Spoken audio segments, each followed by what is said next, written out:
is CNN Breaking News. Good afternoon and welcome to The Lead. We have some CNN exclusive breaking news for you right now on the Russia investigation and the question of whether the Trump team has been disclosing the whole truth about that June 2016 meeting that Donald Trump Jr. helped set up between the campaign and a woman he had been told was a Russian lawyer promising incriminating information about Hillary Clinton.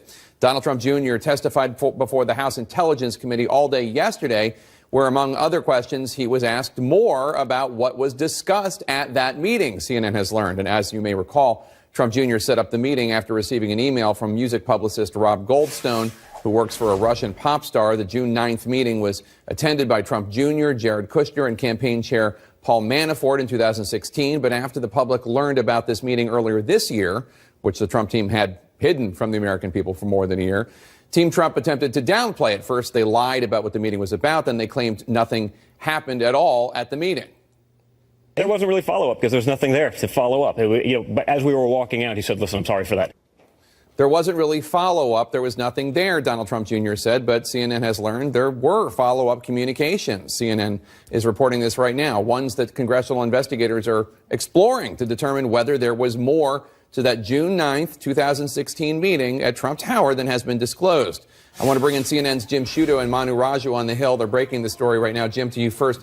Tell us more about what you're learning. What was this follow-up communication from that meeting? So headline here that these are previously undisclosed emails. They show that there were some follow-up communications about that meeting between some of the participants in that meeting, specifically the British publicist who arranged that June 2016 meeting. His name, Rob Goldstone, as Jake was saying there, sent multiple emails both to a Russian participant and to a member of Donald Trump's inner circle. And this is according to multiple sources who have read these emails, telling my colleague Manu Raju, Jeremy Herb, and I. The emails raising new questions for congressional investigators, both regarding what was discussed at that meeting at Trump Tower, the subject of the conversations, as well as what communications there were in the days and weeks following that meeting. As Jake was saying, Trump Jr. has for months contended that after being promised he would get dirt on Hillary Clinton in Trump Tower, the brief meeting focused almost exclusively on the issue of Russian adoption, saying that there was no discussion with the participants after that session, no discussion at all. The emails were raised at Wednesday's classified hearing with Trump Jr. He told congressional investigators that he could not recall those interactions, several sources tell us. I should also note that the White House has declined to comment for this story, as did Rob Goldstone's lawyer. And Manu, what specifically did the emails say?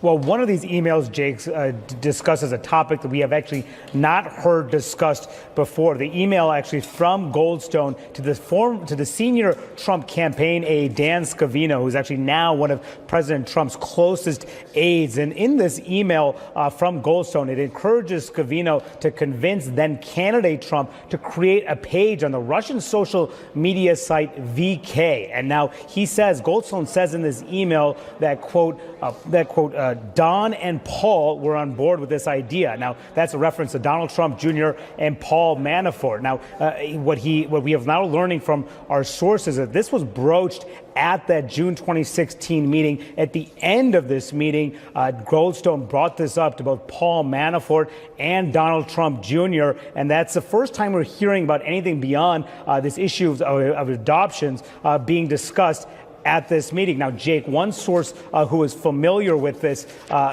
situation says that Goldstone proposed this as a, quote, cute marketing idea. He said that it was simply an effort to try to appease a friend, an acquaintance at a Russian social media site. We have not been able to determine at CNN whether or not there was any page set up on that site, VK. But Jake, Goldstone pushed this idea with some of the more senior members of the Trump campaign after the meeting, Jake. Okay, so that's one of the follow-ups. And Jim, you were telling me one of the emails also references the DNC hack?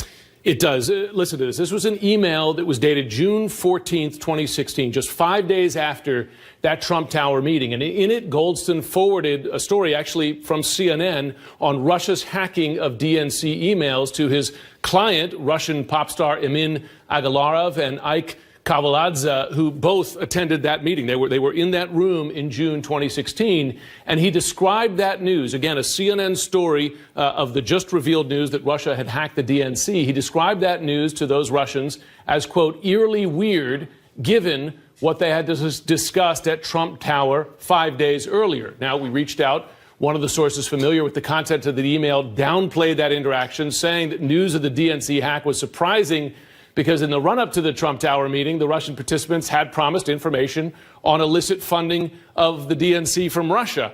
But that dirt was not provided to Trump Jr., Kushner, and Manafort during the meeting. I should also add that Scott Bauber, he's an attorney for Kavaladze, one of the other people on the other end of this email. He confirms that his client did receive that email, that forwarded CNN story on the DNC Russia hack, but viewed it as odd only because hacking was never discussed in that meeting there. That's the story that they have in response. And Manu, Goldstone's going to be interviewed. Presumably he's going to be asked about this. No question about it. We do expect him on Capitol Hill as soon as next week. Both the House and Senate Intelligence Committees do want to talk to him about his account of the meeting. And no question, these emails will be a focus as well, Jake. All right, Manu Raju, thank you so much. My panel joins us now. There's a lot to chew over here. So going back to the one about the hack. In one of the emails, Goldstone forwarded a CNN story on Russia and hacking of DNC emails to Kushner and Manafort, describing the news as eerily weird given what they had discussed at Trump Tower 5 days earlier. That's fishy. Fishy is one word. I think it's also just, I think the words that the investigators would use, and I think maybe even those in the special counsel's office would use, which is inconsistent. And that level of inconsistency continues to drive more and more attention to so many of these players. That's the other thing, too, is that the net seems to get wider and wider and bring more and more people involved in it. And I think if you look at the fact that there are two backdrops that are really troubling, I think, as part of the inquiries into Donald Trump Jr.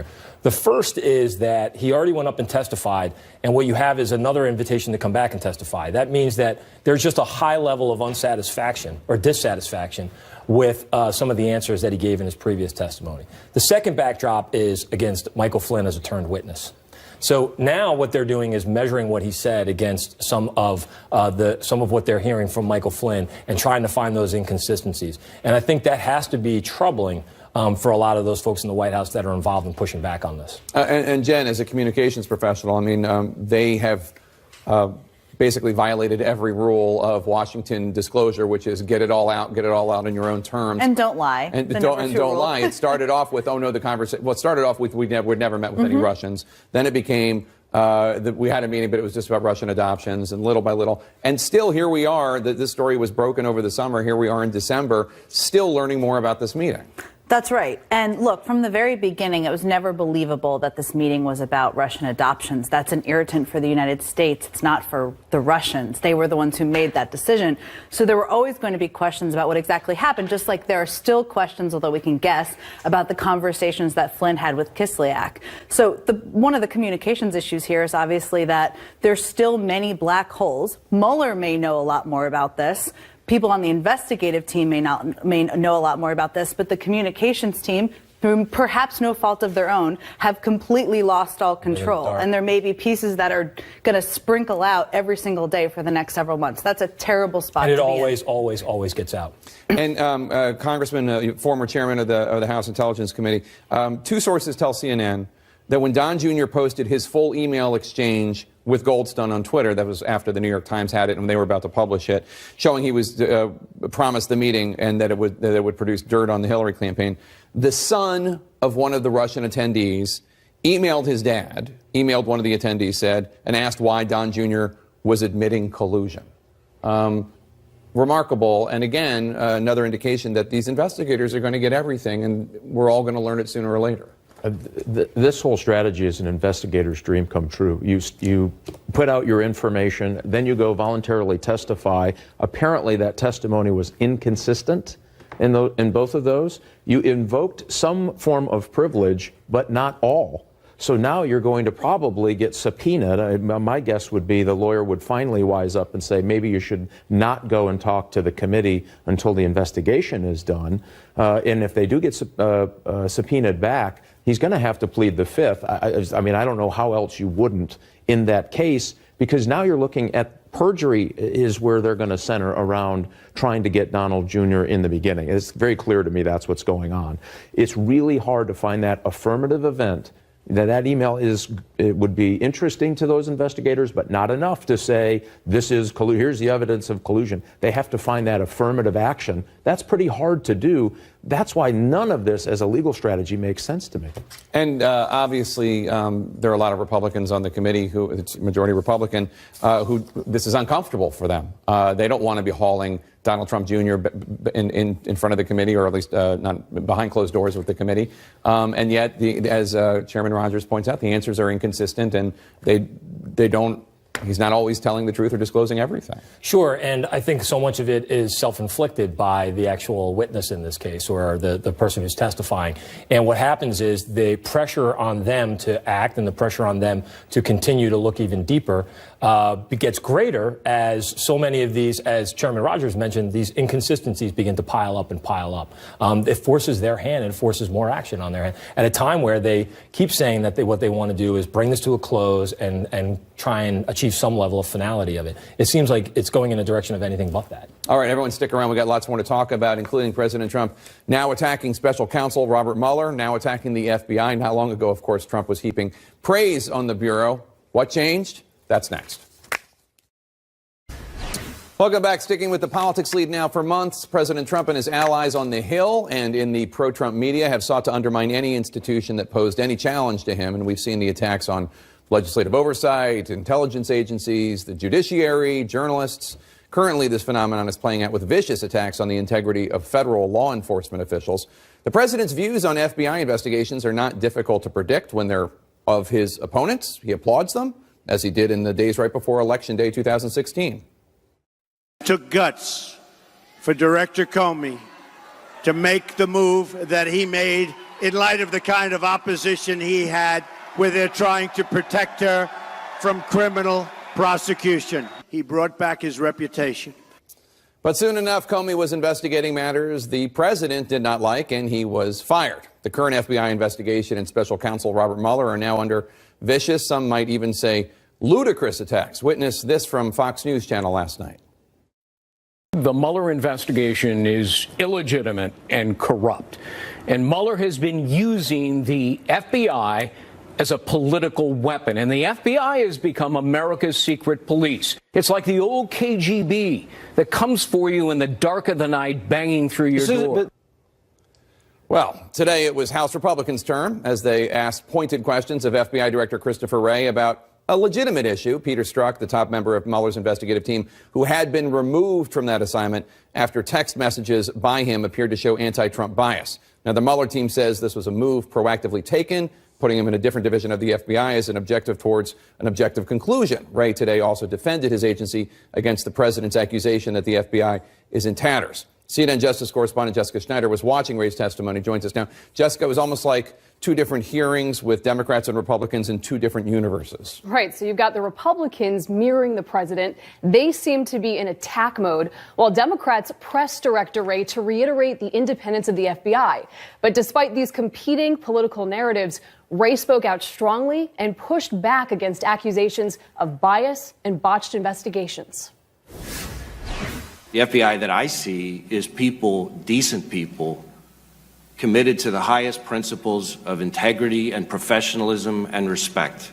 Tonight, FBI Director Christopher Wray is defending his agency in public for the first time since the president slammed the Bureau, claiming its reputation is in, quote, tatters, the worst in history. When Wray was asked to respond, he deflected, choosing instead to praise the people who work at the FBI. Congressman, there is no shortage of opinions out there. What I can tell you is that the FBI that I see is tens of thousands of agents and analysts and staff working their tails off to keep Americans safe. Wray sent an email of support to staff the day after the president's tweet, but New York Congressman Gerald Nadler said Wray should do more. Wray, your responsibility is not only to defend the Bureau, but to push back against the president when he is clearly wrong. Several Republicans defended the president's attack, pointing to top FBI agent Peter Strzok, who was recently removed from special counsel Robert Mueller's team after sending thousands of text messages to a colleague, some of which were critical of President Trump. It is absolutely unacceptable for FBI employees to permit their own political predilections to contaminate any investigation. The depths of this anti-Trump bias on the Mueller team, it just goes on and on. It's absolutely shocking. The Inspector General is looking at the very important question of whether or not improper political considerations factored into the decision-making. If he were to conclude that that's what happened, then I think at that point we're in a situation where we have to assess what else might need to be done to unring that bell, if you will. Wray referencing the Inspector General's investigation, which is also looking into the FBI's handling of the Hillary Clinton private email server probe. And while Wray wouldn't give his opinion when Democrats pressed him to answer if the president could face charges of obstruction of justice, Wray pledged politics would not influence the FBI. And there isn't a person on this planet that can get me to drop a properly predicated investigation or start an investigation that's not properly predicated. Do you believe that President Trump is above the law? I don't believe anybody's above the law. And Democrats also asked Director Wray if the president has ever directly questioned him on former Director James Comey or Special Counsel Robert Mueller. Wray said no and then added he's only spoken directly with the president once in what was a congratulatory phone call just after he became director in late September. Wray also said the president has never asked him for a pledge of loyalty, saying, Jake, reiterating once again that Wray's loyalty is only to the Constitution and the American public. All right, Jessica Snyder, thank you so much. Everyone stick around. With Al Franken resigning from the Senate and with Roy Moore possibly winning a seat there just days from now, the big question, have Democrats gained the moral high ground? We'll discuss that. We're back with our politics lead. Democratic Senator Al Franken of Minnesota announced today that he will resign in the coming weeks after a series of allegations that he inappropriately touched women without their consent, allegations which he mostly denied today. Some of the allegations against me are simply not true. Others I remember very differently. That remark sparked sharp reaction from Franken's accusers, including KABC anchor Leanne Tweeden, who was the first woman to step forward. She told CNN, quote, "Can you say 7 other women are liars and possibly more? I mean, that's between those women and God who's lying. He's the one stepping down." My panel is here with me. I want to play a different part of Franken's rather unapologetic farewell today. Take a listen.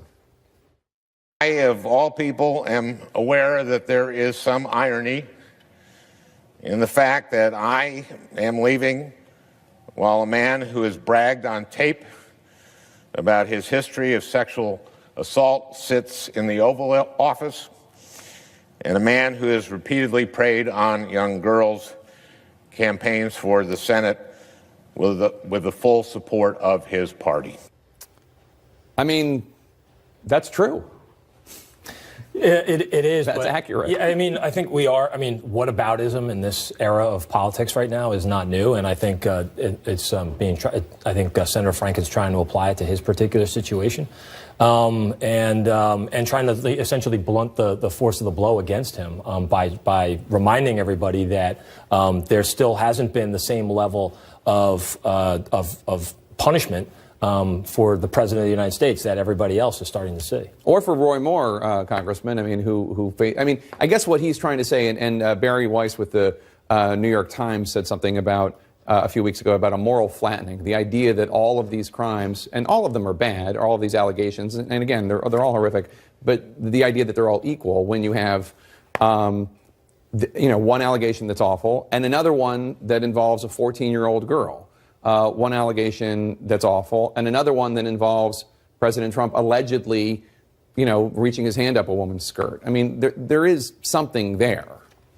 Well, I mean, clearly there's something there. And I do think that there's inappropriate, there's sexual harassment, then there's criminal activity. Right. And I think to your point is somehow this is getting all jumbled together. But when you heard Al Franken on the floor, he was basically adamant. I don't remember these events the same way they do. I could win it if I took it to the ethics committee. They would agree with me, but I'm leaving. He seemed more angry and bitter that he had to resign than that these women came forward and accused him of this. And what I fear in this, and I think this was the first salvo, and you hear it now, the Democrats are going to say they're the party of sexual harassment, which is absolutely nuts. Sexual harassment is a non-party event, and we ought to not get into those weeds. There is no such thing as Republican harassment or Democrat harassment. There is sexual harassment. And I worry a little bit that we're going to try to drag this into the same muck that we have all of our fine institutions in this town in order to make a political point. And the people who will pay that are the women who are getting sexually harassed. Oh, and yet, Jen Psaki, your party, the Democratic Party, that's the point here, is saying Conyers and Franken are on their way out the door. Republican Party, you got Farenthold from Texas, you got Roy Moore, you got President Trump. That's the whole point of your party, is trying to say that you are the party of zero tolerance. Yeah, that's true. And look, I agree as a woman that it can't become solely a partisan issue. However, there's certainly politics involved here. It's not that the Democrats should just get a medal of courage for waiting 3 weeks to come out and say this guy should step down. All things are not created equal. However, and if Franken had done this a year ago, he'd still be in the Senate. I think we should all be aware of. So the question there Why? Because the Roy Moore election makes this... And not just the Roy Moore, because everything that's happened in Hollywood, everything that's happened in the media had not happened. I think it would have been accepted. He'd still be in the Senate.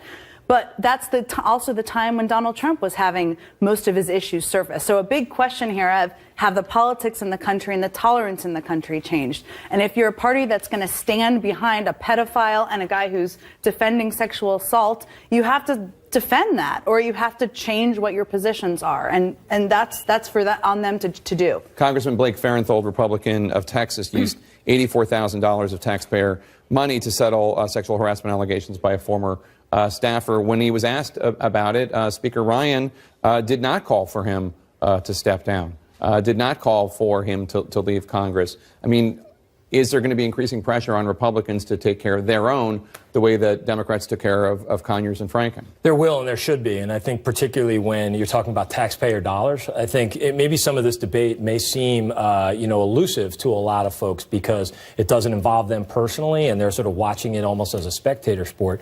But when you're talking about using taxpayer dollars to settle these awful instances of terrible actions by members of Congress, then it will spur the type of constituent outrage that will then be directed at members of Congress, and ultimately, that's really what drives leadership to start to make those decisions. All right, everyone stick around. We got lots more to talk about after passing a tax bill that could heap $1 trillion more on the national debt. Republicans are now looking to save some money. They're looking to safety net millions of Americans rely on. Senator Bernie Sanders joins me next to talk about that.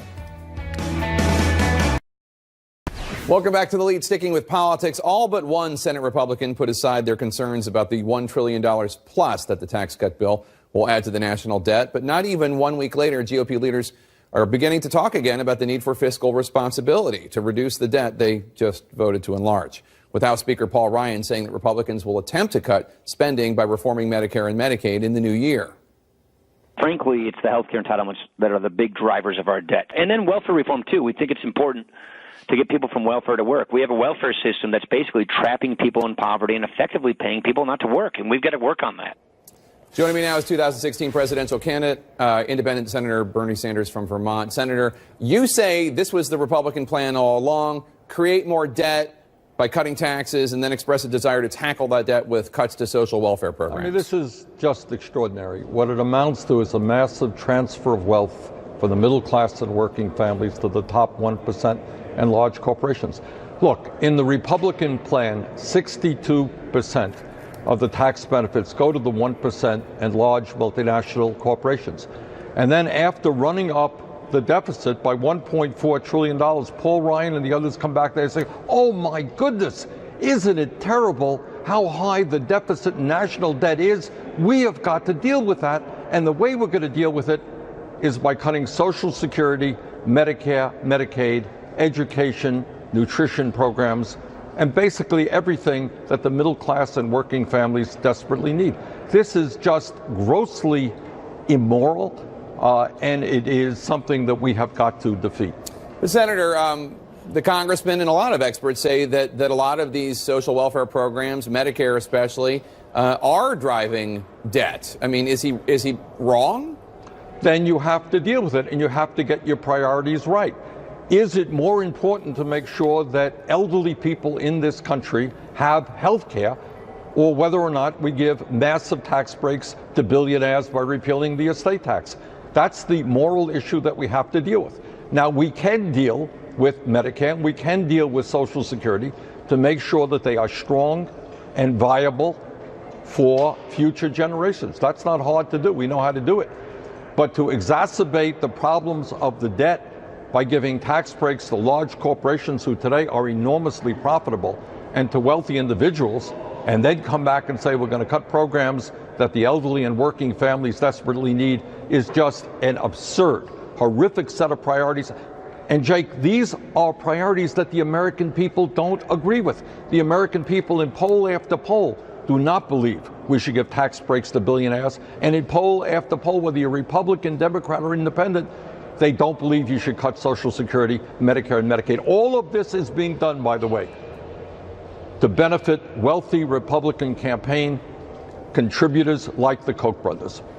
How much do you actually care about the issue of national debt? I ask because when you introduced your policy, your proposal for a budget, the Tax Policy Center said that it would increase the deficit or the national debt up to $21 trillion, including paying for single-payer health care. So I guess just philosophically, do you think it matters if the U.S. has a big... Of course it matters, and I don't agree with what they said. And what they forgot to say in terms of the Medicare for All proposal that we brought forth is that people in the middle class would be better off because we would eliminate the private insurance premiums they have to pay. If you had to pay $10,000 a year in private health insurance premiums, and I eliminated that, and you have to pay $5,000 more in taxes, you would say, hey, Bernie, that's a great deal for me. Now I have comprehensive health care for my entire family. Before you go, sir, I do want to ask about your fellow progressive, Al Franken, who resigned today. You tweeted in response, quote, "We have a president who acknowledged on tape that he assaulted women. I would hope that he pays attention to what's going on and think about resigning." It's a cheeky tweet, but are you seriously calling on him to resign because of the accusations? What I am saying is something that is, in fact, very serious. And that is Al Franken acknowledged that he acted inappropriately. He acknowledged that. He asked forgiveness, and then he ended up resigning.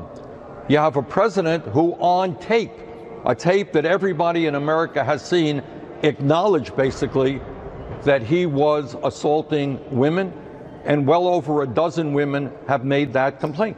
And what happens to him? He says, no, it's fine, it's okay. I think that's an issue we have to deal with. Independent Senator Bernie Sanders of Vermont, always a pleasure to have you on, sir. Thank you. Thank you. President Trump attacked Congressman John Lewis when he refused to attend the inauguration in January. Now the civil rights icon is saying that he will not share the stage with the commander-in-chief coming up. Will the president be able to resist responding on Twitter? We'll discuss that and much more next.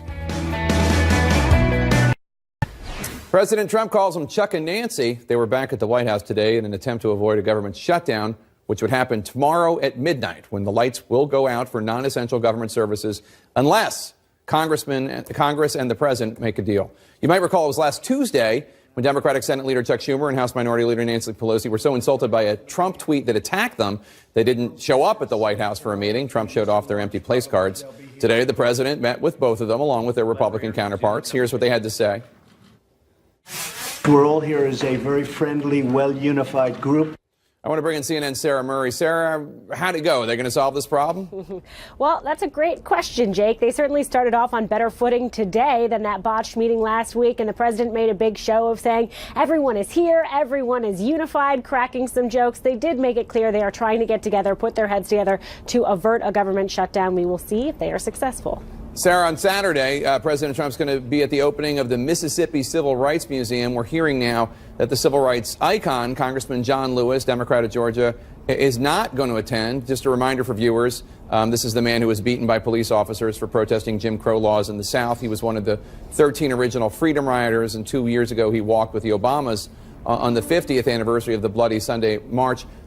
What's going on? Why isn't Lewis going to be there if Trump is there? Well, that's quite a move by Lewis, but he has made clear that he does not want to be on stage with President Trump, that he still looks back at the president's reaction in the wake of those rallies from white supremacists in Charlottesville this summer. Remember, after those rallies, President Trump said there was violence on both sides, and John Lewis has still said that that is absolutely inappropriate. He doesn't feel like it would be appropriate to share a stage with a president who has said something like that. Now, the White House has also weighed in on this drama today. Sarah Sanders, the White House press secretary, Secretary put out a statement saying, "We think it's unfortunate that these members of Congress wouldn't join the president in honoring the incredible sacrifice civil rights leaders made to right the injustices in our history. The president hopes others will join him in recognizing that the movement was about removing barriers and unifying Americans of all backgrounds." Jake. All right, Sarah Murray, thank you so much. My panel's back with me. I'll talk about that issue in a second, but first, Congressman Rogers, for people who don't know, you're a former FBI official, FBI agent, and when you were chairman of the House Intelligence Committee, this was part of the knowledge on which you reached. I do want to get your reaction to the attacks that are going on right now from the administration and from Trump-friendly media on the FBI, including this from Greg Jarrett on Fox News. The Mueller investigation is illegitimate and corrupt. And Mueller has been using the FBI as a political weapon. And the FBI has become America's secret police. It's like the old KGB that comes for you in the dark of the night, banging through your door. What do you think? I can't tell you how dangerous this is. The FBI is a very, important institution across this country. And every day, members of the FBI, men and women, are engaging investigations to keep America safe from child pornographers, from terrorists, from folks who are spies and trying to commit espionage against the country, organized crime, criminals, violent crime, all of it. And if you have a difference of opinion on a special investigation, then maybe you should express that. But to condemn the FBI undermines an institution that plays a very important role in the United States of America. And by the way, it is the shiny city on the hill to every other law enforcement agency in the world. They want to be like the FBI. They want to be able to tackle corruption in their own government in a way that allows them to complete their investigation. Most countries don't have anything close to that. So when you get into this pattern of, I agree with the FBI, they're great. Oh my gosh, they're investigating someone I like, they're bad. And then take it and ramp it up and compare them to the KGB or the Stasi is absolutely offensive. And every agent in the FBI, thank God, they'll get a little miffed. They'll get another cup of coffee and they're going to go back to work. That's what makes them the FBI. I tell you, though, we need to stop this now. Republicans, Democrats, everybody, stop dragging this institution that is going to be there when you're gone, protecting your grandkids. Stop destroying its ability to do its mission. And I find that stuff not only offensive, but dangerous. Kevin? I agree, and I think I'd offer another reminder. Not only are they working on a lot of important stuff, they're risking their lives. Right now, somebody in the FBI, an FBI agent, is risking their life for this country. And so to just try and to undermine it as an institution like that, when what their main focus is, and I worked at the Department of Justice, I was fortunate enough to work with the FBI, they're driven by evidence. They are driven by the law. And they're driven by protocols. Everything that they do involves a very rigorous process in order to follow the law and make sure that they are upholding the law. So it is, again, I would agree with Chairman Rogers. It is very dangerous to try and undermine an institution like that. And Jen Psaki, you were communications director at the White House in 2016 when James Comey, the FBI director, gave his press conference basically clearing but severely criticizing Hillary Clinton. I know a lot of Democrats were very frustrated with that. We heard some criticism from the Clinton campaign, but we heard nothing like that. And we didn't hear any criticism from President Obama. No, that's right, because he views the FBI, did for the 8 years he was president, as an institution that is important not just in the time he was there, but has been for decades and will be for decades to come. Doesn't mean he agreed with everything. Doesn't mean he agreed with everything the Department of Justice did. But in the quaint old days of most presidents before this current president, there's a value for law enforcement. There should be in the future. There was a separation with the Department of Justice. That's very dangerous. One other point I'd just like to make is there's a scary irony here is that what they're doing, what Greg Jarrett just did, is take a page out of the Kremlin playbook in terms of how they communicate, which is discrediting institutions, discrediting legitimate figures. That's what they do. And that's what he and others, some on the Republican Party, are trying to do with Mueller right now. What do other agents, your friends, your former colleagues, what do they say to you when this stuff happens?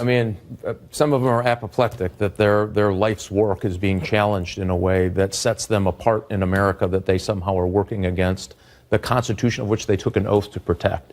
And I can't tell you, I've taken that oath in the FBI. it means a lot to those people. It is an emotional day when you get your credentials that say FBI special agent. It's a big deal. And it's a big deal because you know the weight of the United States is depending on you, and Americans are depending on you. And when you undermine it, you're doing a disservice to those people who are waiting for an FBI agent to show up someday, somewhere across the country, to get their life back in order. Thanks, Congressman. Appreciate it. He's only 4 years old, but he's just one of the almost 9 million children that might lose their safety net and access to life-saving health care. What is the Congress doing about the CHIP program? In September, federal funding expired for the Children's Health Insurance Program, or CHIP, which covers almost 9 million children and families who cannot afford or access insurance, but they're not eligible for Medicaid. Congress has not yet renewed this program, leaving states scrambling. CNN's Kyung La talked to one family in Colorado who may lose the support they rely upon.